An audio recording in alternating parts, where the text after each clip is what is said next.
समाज जागृती, शिक्षण आणि वैचारिक प्रबोधनाच्या क्षेत्रातील विजया केदाम यांचा योगदानाचा गौरव म्हणून आपण हा पुरस्कार त्यांना इथे देत आहोत.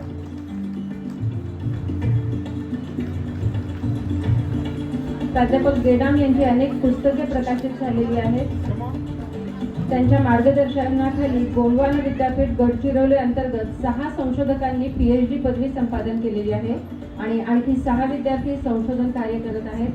त्यांना महाराष्ट्र शासनाचा राज्यस्तरीय उत्कृष्ट राष्ट्रीय सेवा योजना कार्यक्रम अधिकारी पुरस्कार, तसेच विद्यापीठ स्तरीय उत्कृष्ट राष्ट्रीय सेवा योजना कार्यक्रम अधिकारी पुरस्कार, महाराष्ट्र शासनाचा कोविड योद्धा पुरस्कार, गोंडवाना विद्यापीठ गडचिरोलीचा आदर्श शिक्षक पुरस्कार, मध्य प्रदेश शासनाचा भीमरत्न पुरस्कार, स्वित्झर्लंड येथील जीवन गौरव पुरस्कार हे पुरस्कारांनी त्यांना सन्मानित करण्यात आलेले आहे.